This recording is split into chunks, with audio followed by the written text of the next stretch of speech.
যাত্রায় শেখ হাসিনা সরকারের পাশে থাকার প্রতিশ্রুতি দেন Xi Jinping. I have great pleasure in welcoming Her Excellency Sheikh Hasina, Prime Minister of the Republic of Bangladesh. Doctor ইউনূসের পতন নিশ্চিত। ডক্টর ইউনূস ভয়াবহ অবস্থার মধ্যে আছে এবং তার উপদেষ্টা পরিষদের মধ্যে এক ধরনের কাঁপুনি কাজ করছে। শেখ হাসিনা ফিরে আসবেন যে কোনো সময় এবং এসে তিনি আবার রাষ্ট্র ক্ষমতায় বসবেন। আওয়ামী লীগের যারা নেতা কর্মী আছে তাদের মধ্যে একাংশ বলছে আর কত দেয়ালে পিঠ থেকে গেছে। তবে মাঠ পর্যায়ে আওয়ামী লীগের অ্যাকশন দীর্ঘদিন কেউ দেখেন নাই, বাট আওয়ামী লীগের অ্যাকশন শুরু হয়ে গেছে। আপনার ভাঙ্গুড়ায় স্থানীয় একটি ক্লাব দখলকে কেন্দ্র করে বিএনপির কর্মী সমর্থকদের উপর হামলা চালিয়েছে আওয়ামী লীগ কর্মী সমর্থকরা।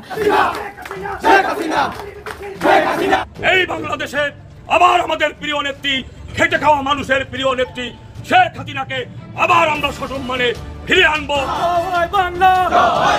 2025 সালে জুলাইতে এই অবস্থা, আগস্টে কি হবে? প্রধানমন্ত্রী নিজেই বলছেন আমি আসতেছি ইনশাআল্লাহ। ডক্টর ইউনূসের শাসন ব্যবস্থার উপর জনগণ অতিষ্ঠ। যে কোনো মুহূর্তে প্রতিবিপ্লব হতে পারে বাংলাদেশে এবং ডক্টর ইউনূসের সময় শেষ। বৈষম্য বিরোধী ছাত্র আন্দোলনে যারা যুক্ত ছিলেন তাদের হাতে তুলে দেওয়া হবে। কেন? বৈষম্য বিরোধী ছাত্র আন্দোলনে যারা জড়িত ছিলেন তাদের হাতে এটা তুলে দেওয়ার আপনি কে? আপনি কি এটা ওনার? এটা আপনি কিনেছেন? এটা একটা প্রপার্টি, একটা সম্পত্তি। এটা কেউ না কেউ মালিক আছে, এর একটা দলিল আছে। এই দলিলটা কারো না কারোর কাছে বিলং করে। তো আপনি কে হে? ডক্টর ইউনূসের হাতে যে ক্ষমতা এখন আছে, হাসিনার হাতে যে ক্ষমতা ছিল, ডক্টর ইউনূসের হাতে সেই ক্ষমতা আছে এবং ডক্টর ইউনূস সেই ক্ষমতা মহা আনন্দে ব্যবহার করছেন। আসসালামু আলাইকুম রহমতুল্লাহ। সবাই কেমন আছেন? আশা করি সবাই অনেক অনেক ভালো এবং সুস্থ আছেন। সবাইকে স্বাগতম জানাচ্ছি আমাদের আরেক নতুন ভিডিওতে। প্রতিদিনের মতো আমি আপনাদের সিরিয়াস ফারুকি আবার চলে আসলাম নতুন একটা ভিডিও নিয়ে। দর্শক, ইতিমধ্যে সবাই ভিডিওর শুরুতে বেশ কিছু অংশ বিশেষ দেখে বুঝতে পেরেছেন আজকের ভিডিওটি কতটুকু গুরুত্বপূর্ণ বা আজকের ভিডিওটি কি বিষয়টা নিয়ে হতে যাচ্ছে। বর্তমানে চলমান রাজনীতি প্রসঙ্গে ইতিমধ্যে বুঝতে পেরেছেন আজকের ভিডিওটা অনেক অনেক গুরুত্বপূর্ণ। তাই সবাইকে অনুরোধ করবো এক মুহূর্ত না টানে সবাই ভিডিওটি দর্শক দেখবেন। তার আগে আপনাকে ছোট্ট একটি অনুরোধ জানিয়ে রাখতেছে যারা আমাদের চ্যানেলটিতে এখন চ্যানেল সাবস্ক্রাইব করে সাথে দেখবেন। চলুন আমরা ভিডিওর বাকি অংশগুলো আমরা একটু বিস্তারিত দেখে আসবো। সবাইকে অনুরোধ করবো এক মুহূর্ত না টানে একটা লাইক দিয়ে সবাই। ঘটনা ঘটেছে আপনাদের জানাই, গত 4-5 দিন রাতের বেলায় ডক্টর ইউনূস কিন্তু যমুনায় ঘুমোচ্ছেন না। রাত 8টা বাজলেই তিনি যমুনা ছেড়ে চলে যান এবং পরের দিন সকাল 8টায় আবার যমুনায় ফিরে আসেন। কামরুল হাসান আনসারি নামে একজন জামাতের সমর্থক অনুসারী আছেন, তিনি গোলাম আজমের খুব ঘনিষ্ঠ ছিলেন। প্রতি রাতে এই কামরুল হাসান আনসারি ডক্টর ইউনূসকে নিয়ে ক্যান্টনমেন্টে চলে যান। তিনি ক্যান্টনমেন্টে রাত্রি যাপন করেন এবং এই আনসারি আবার সকালে ডক্টর ইউনূসকে ফিরিয়ে দিয়ে যায়। তিনি ভয়ে যমুনায় থাকেন না যে হয়তো রাতে কোনো কিছু একটা ঘটে যেতে পারে এবং তাকে ক্ষমতাচ্যুত করা হতে পারে। তিনি ক্যান্টনমেন্টে খুব উঁচু পর্যায়ের একজন সেনা অফিসারের বাসায় থাকেন। তো ডক্টর ইউনূস এত ভয় পাচ্ছেন কেন? এই যে সচিবালয়ের যে আন্দোলনটা হলো, এটাকে অত্যন্ত পরিকল্পিতভাবে তারা এটাকে ছাত্রলীগের আন্দোলন বলার চেষ্টা করছে, কিন্তু তারাও জানে, দেশবাসীও জানে, যারা আন্দোলনে অংশগ্রহণ করেছে সেই ছাত্রছাত্রীরাও জানে যে এটা সাধারণ ছাত্রছাত্রীদের একটা স্বতঃস্ফূর্ত বিক্ষোভ এবং সবাই ডক্টর ইউনূসকে মোটামুটি লাল কার্ড দেখিয়ে দিয়েছে। একদম জামাত বা এইসব রাজনৈতিক চামচা ছাড়া সাধারণ মানুষের পক্ষ থেকে ডক্টর ইউনূসকে অনেক আগেই হলুদ কার্ড দেখানো হচ্ছিল, কিন্তু তাকে লাল কার্ড দেখানো হয়ে গেছে। তো এই অবস্থায় ডক্টর ইউনূসের সম্ভাব্য 3টা পরিণতি হতে পারে। একটা হলো যে তিনি ক্ষমতাচ্যুত হয়ে বন্দী হতে পারেন, দ্বিতীয় হলো তিনি হয়তো দেশ ত্যাগ করতে পারেন, দেশ ত্যাগ করে পালিয়ে যেতে পারেন, দ্বিতীয় কোনো দেশে, কয়েকটা দেশের নেগোসিয়েশন চলতেছে, তিনি পালিয়ে কোন দেশে যেতে পারেন। ফ্রান্স তার একটা পছন্দের দেশ যেখানে তিনি পালিয়ে যেতে চান। এছাড়া আমি অনেক আগে বলেছিলাম যে ইস্ট তিমুরের মতো কিছু দেশ আছে, যদি বড় দেশগুলো তাকে জায়গা না দেয় তাহলে হয়তো ইস্ট তিমুরের মতো দেশে তিনি পালিয়ে যাবেন। কিন্তু তার এই পালানোর দেশের মধ্যে আবার পাকিস্তান নেই, এটা আমাকে একটু অবাক করেছে। তৃতীয় আরেকটা পরিণতি হতে পারে, সেটা সম্ভাবনা খুব কম, কিন্তু রাজনীতিতে তো বলা যায় না, আমি সেই পরিণতির কথাটা এখানে উচ্চারণ করছি না। কিন্তু ডক্টর ইউনূস ভয়াবহ অবস্থার মধ্যে আছে এবং তার উপদেষ্টা পরিষদের মধ্যে এক ধরনের কাঁপুনি কাজ করছে। শনিবার আজকে যদিও সরকারি ছুটির দিন, কিন্তু অনেক উপদেষ্টাই শনিবার দিন অফিস করে, কিন্তু আজকে কোনো উপদেষ্টাকে অফিস করতে দেখা যায়নি। এবং আজকে আমি যখন রেকর্ড করছি দুপুর 3টার দিকে ঢাকায় একটা জরুরি উপদেষ্টাদের মিটিং হওয়ার কথা শুনেছি।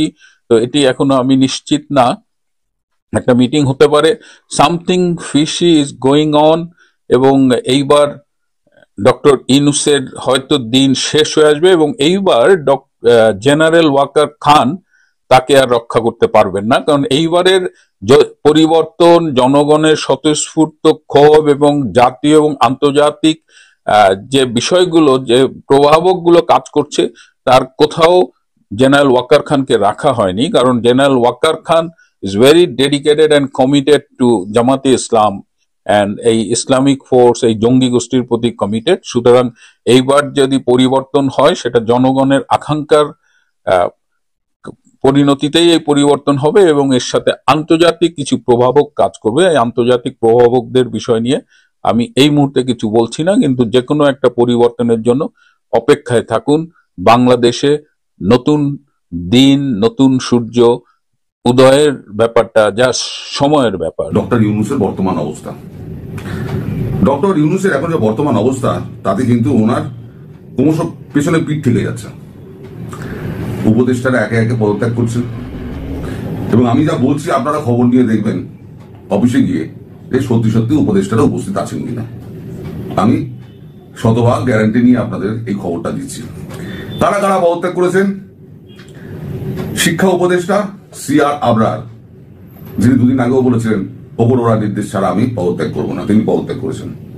প্রাথমিক ও গণশিক্ষা উপদেষ্টা ডাক্তার বিধানচন্দ্র দাস, মুক্তিযুদ্ধ বিধায়ক উপদেষ্টা ফারুকি আজম, এই যে তিনজন পদত্যাগ করেছেন, এর পদত্যাগ পত্র স্বীকৃত হয়নি। মানে ইউনূস সরকার তার পদত্যাগ পত্র তাদের স্বীকার করেনি, কিন্তু গত 3-4 দিন যাবৎ তারা অফিসে আসছেন না। আমার কথা যদি বিশ্বাস না হয়, আপনারা এই 3টে দপ্তরে যান, গিয়ে এই 3টে দপ্তরে আপনারা উপস্থিত হয়ে দেখুন যে আপনাদের উপদেষ্টাদের এই 3 জনকে আপনারা পান কিনা। তাহলে দুধ কা দুধ, পানি কা পানি হয়ে যাবে। এখন ডক্টর ইউনূসের যা অবস্থা, ডক্টর ইউনূস, শোনা যাচ্ছে তো ডক্টর ইউনূস তো ঘরবন্দি হয়ে গেছেন। আসলে উনি ঘরবন্দি নেই, উনি এখন রাতে যমুনায় থাকছেন না, ছুটে ছুটে বেড়াচ্ছেন। বেচারা ছুটতে ছুটতে ছুটতে ছুটতে রক ছিঁড়ে যাওয়ার মতো অবস্থা। বাঁচাবে কে? চারদিক তো ক্রমশ ঘিরে আসছে, উনি তো বুঝতে পারছেন। আগে তো মানে ঘর থেকে বেরোচ্ছিলেন না, এখন যমুনায় থাকছেন না। কোথায় থাকছে জানেন? হ্যাঁ, একদম মস্করা করার জিনিস নয়। এই যে কাজের বেটি রহিমা কেন আমি বলেছি বলে আপনি মস্করা করবেন, তা কিন্তু একদম করবেন না। এই যে কামরুল আহসান আনসারি, জামাত নেতা, তার মেয়ে জামাই তার এতে থাকে, এই কি বলে ক্যান্টনমেন্টে থাকে, সে সেনানায়ক একজন। তার মেয়ের কাছে তিনি রাতে চলে যান। এই যে কামরুল আহসান আনসারি, যিনি জামাত নেতা, তিনি এনাকে রাত্রিবেলা নিয়ে যান এবং সারা রাত উনি ওখানে থাকেন। 8:30 নাগাদ তিনি আবার একে মোহাম্মদ ইউনূসকে যমুনায় পৌঁছে দেন। আর খলিলুর রহমান কিন্তু এখন দেশে নেই, তিনি পগার পার হয়েছেন। তিনি বলছেন যে আমি ট্রেড ডিল করতে যাচ্ছি। ট্রেড ডিল সব ধামাচাপা হয়ে গেছে, মানে ও তো শেষ পেরে পড়ে গেছে, তাও ট্রেড ডিলের নাম করে তিনি আজকে দেশ ছেড়েছেন। আমেরিকায় যাওয়ার কথা, কোথায় গিয়ে পৌঁছেছেন ভগবান জানে, আমি তো বলতে পারবো না। ফলে চারদিকের যা অবস্থা, এই অবস্থায় এখন ডক্টর ইউনূস কি করবে? ডক্টর ইউনূস তো মাথা খারাপ হয়ে যাবে না। ডক্টর ইউনূস এখন ভাবছে, সালা আমি ডানে যাই না বাঁয়ে যাই, সামনে যাই না পিছনে যাই। এই যে এখন ক্যান্টনমেন্টে এখন ভেতরে আশ্রয় নিচ্ছেন, যদি কখনো ক্যান্টনমেন্ট অ্যাটাক হয়ে যায় তাহলে কি হবে? আমি তো বলি মোদিজি এসব করার দরকার নেই। আমি একটু পোশাক হিন্দিতে বলছি, কারণ প্রধানমন্ত্রীর কানে এটা পৌঁছানো দরকার। ওই কারণেই আমি হিন্দিতে বলছি এবং বাংলায় বলে দেবো আবার, যে मोदी जी एक जुट करने के लिए जितना बिलियन लगता है उससे कम पैसा खर्च कीजिए और 10-20-30 बिलियन बांग्लादेश के ऊपर डाल दीजिए। 2025 সালে জুলাইতে এই অবস্থা, আগস্টে কি হবে? প্রধানমন্ত্রী নিজেই বলছেন আমি আসতেছি ইনশাআল্লাহ। এই অতিথি ভবনে প্রধানমন্ত্রীকে স্বাগত জানান চীনের প্রেসিডেন্ট। পরে দুদেশের স্বার্থ সংশ্লিষ্ট দ্বিপক্ষীয় নানা ইস্যুতে আলোচনা করেন দুই নেতা। এ সময় বাংলাদেশের অগ্রযাত্রায় শেখ হাসিনা সরকারের পাশে থাকার প্রতিশ্রুতি দেন শি জিনপিং। এর আগে দেশটির রাষ্ট্রীয় কাঠামোর সর্বোচ্চ প্রতিষ্ঠান ন্যাশনাল পিপলস কংগ্রেসের চেয়ারম্যান লি ঝাংশুর সঙ্গে সৌজন্য সাক্ষাৎ করেন শেখ হাসিনা।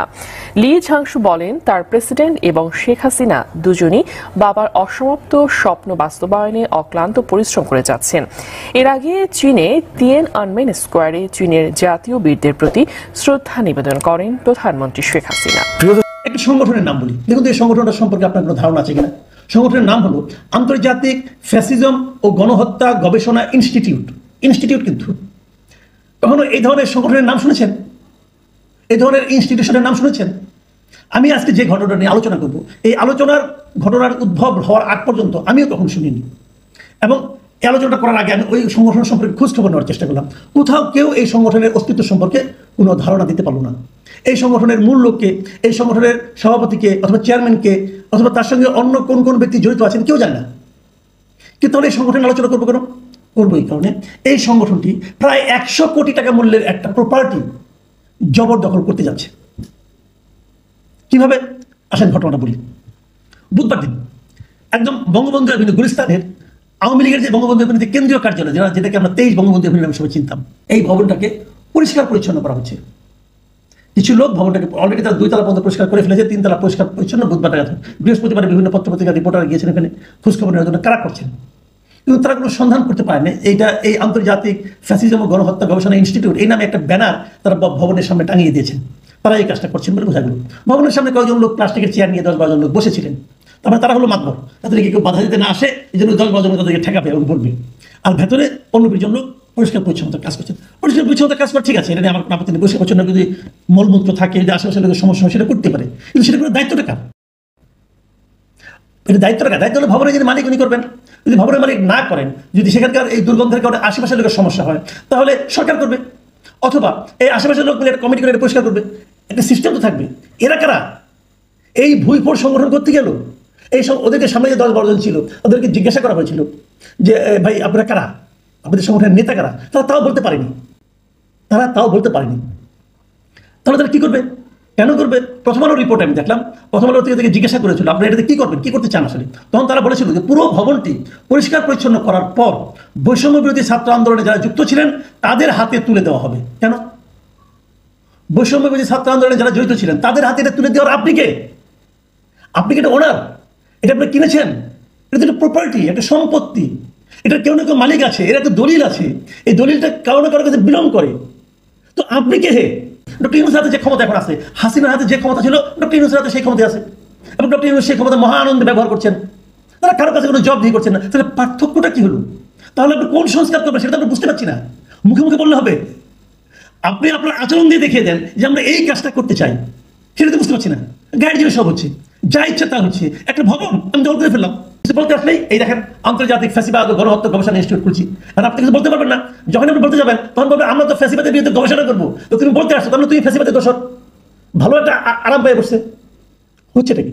তারও যে বড় কথা, যে জায়গায় এই ঘটনা ঘটছে সেখান থেকে মাত্র 200 গজ দূরে স্বরাষ্ট্র মন্ত্রণালয়। এই স্বরাষ্ট্র মন্ত্রণালয় একজন উপদেষ্টা আছেন, উনি আবার সাবেক লেফটেন্যান্ট জেনারেল। উনি কি করছেন এখানে বসে বসে? উনি দেখছেন না এই কাজটা? যদি আওয়ামী লীগকে আপনারা বাতিল করতে চান, আওয়ামী লীগের সমস্ত সম্পত্তি বাজেয়াপ্ত করতে চান, করেন, একটা অর্ডার দিয়ে করেন, একটা আইনের মাধ্যমে করেন, যা কিছুই করেন আইনের মাধ্যমে করবেন। সরকার সেগুলিকে একবার করতে পারে, করুক সরকার। কিন্তু এইটা থেকে এলো ভুইফোর সংগঠন, যার কোনো মালিক নাই, যার কোনো নেতা নাই, যার কোনো কর্মকর্তা নাই, দিয়ে দিল সাইনবোর্ড, যেরকম গালের মধ্যে 2 গালের মধ্যে এক গালে গণেশ, আরেক গালে ইয়ের ছবি লাগাই রাখলাম, আর হয়ে গেল। শিবের ছবি লাগাই রাখলাম, হয়ে গেল। কেউ চট্টাপড় মারতে পারবে না, কেউ ধমক দিতে পারবে না, কেউ কোনো প্রশ্ন করতে পারবে না, পুলিশ সেখানে যেতে পারবে না, কারণ এখানে বড় করে লেখা আছে ফ্যাসিজম বিরোধী তারা গবেষণা করবে। এই দেশটাকে কারা চালাচ্ছে? এই প্রশ্নটা কিন্তু আমাদের করতে। মানুষ কি বলছে? মানুষ কিন্তু নানা রকম কথাবার্তা বলছে যে এটা কি করা যায়। আবার এর মধ্যে কিছু অন্যরকম চিন্তার মানুষ আছে। কিন্তু দেখলাম কেউ কেউ বলতেছে এটা আসলে কোনো ফ্যাসিজম বিরোধী কোনো সংগঠন না, এটা আসলে আওয়ামী লীগের লোকজনই করতেছে, তারা ওই ব্যানার লাগিয়ে ভবনটাকে পরিষ্কার করতেছে। হতে পারে, এটাও আমি জানি না। কিন্তু প্রশ্নটা হলো, দেশে কি কোনো অভিভাবক নেই? কেউ কেউ দেখবে না? যদি সরকারকে নিতে হয় তো নিয়ে নে। আমি গেলে একটা কথা বলে শেষ করবো। দেখুন, আজকে আওয়ামী লীগ সরকারের পতন ঘটেছে। আওয়ামী লীগের সমস্ত প্রপার্টি আপনার গাইড যদি এরকম ভাবে বিষয়টা নিয়ে আপনারা মতামত জানতে চান, কমেন্ট সেকশনে অবশ্যই একটা লাইন ভিডিওটি সম্পর্কে কমেন্ট করে জানাতে পারবেন। আর কে কোথা থেকে ভিডিওটি দেখেছেন অবশ্যই কমেন্ট করে দ্রুত জানাতে পারেন। ভালো থাকবেন, সুস্থ থাকবেন। আমাদের চ্যানেলে নতুন কিছু সাবস্ক্রাইব করে সাথে